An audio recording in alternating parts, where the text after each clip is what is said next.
You're late. I needed to be sure I was coming to the right place. The Ku Klux Klan is one of the most infamous hate groups in American history. Its robes promise power through fear, but their shadows are made of people. People who can be faced and... During the 1960s and 70s, some chapters were linked to violence and intimidation. To understand these groups, the FBI began sending undercover agents inside.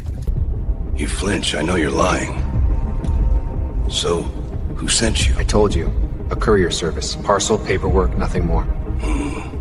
For years, I mapped the group from the inside. Every meeting, every layer, every chain of command. It wasn't about playing both sides, it was about giving the Bureau a blueprint. Now they know how it works, how it falls apart, and finally... When his mission ended, he slipped away quietly, never revealing who he truly was. At dawn, he slipped out of town, alone on the highway. Years later, declassified FBI memos would reveal why. The Bureau had been inside the movement all along, undercover, documenting... Journalists later interviewed agents who described the psychological pressure.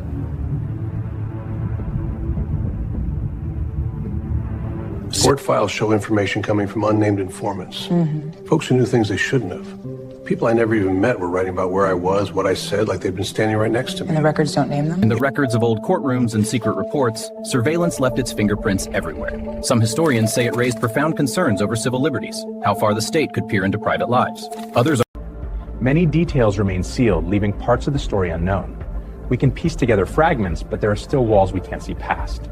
And until those records are opened, we're working... Others argue it prevented violence and saved lives.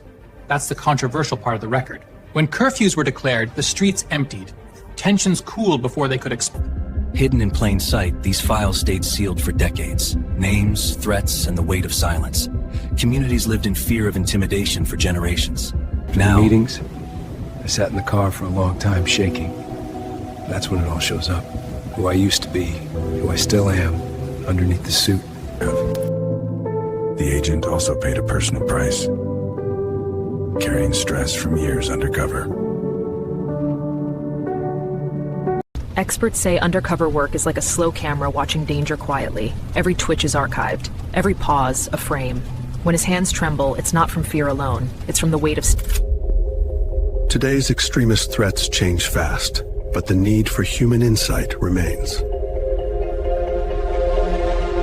We know the agent infiltrated the clan and provided key intelligence. Data from inside their cells moved through him. Rallies, weapon drops, names. The information lit up the map, connecting hidden chapters across the South to federal... We followed the routes. We compared every scrap of paper, every rumor. The records never match. He moves countries, changes names, leaves nothing but questions. We don't know his name or his... This story matters today because extremist movements still evolve, and investigations still depend on people willing to step inside danger. The timeline begins in the Deep South, 1964, when racial tension was... In a place like Willow Creek, everyone knows everyone, or thinks they do.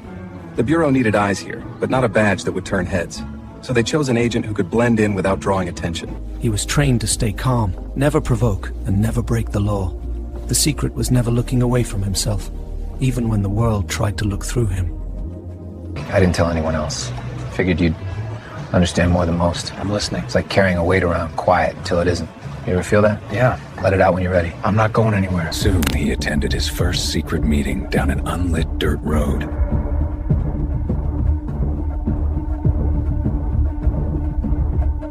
I'm telling you, the guy dropped the whole box, nails everywhere. And you helped him pick them up, didn't you? Of course I did. I'm not heartless. Man, you two ain't your stories. Every night, the agent reported details back to his FBI handlers.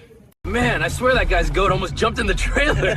You would have screamed louder than the goat. I still can't believe it held up that long. Hey, you know what, though? The system lets people like that just wander. No rules, no order. Someone's got to fix it. How? One night, he learned about a planned act that could harm innocent people. A whisper in a hallway, a flash drive slid across a bar.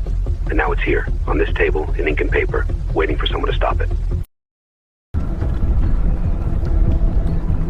Don't open it here. The deeper you go, the worse it gets.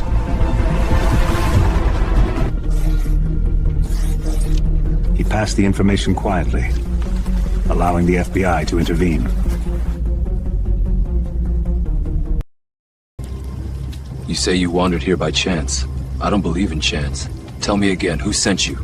Nobody. I walked in on my own 2 feet. That's all the story there is.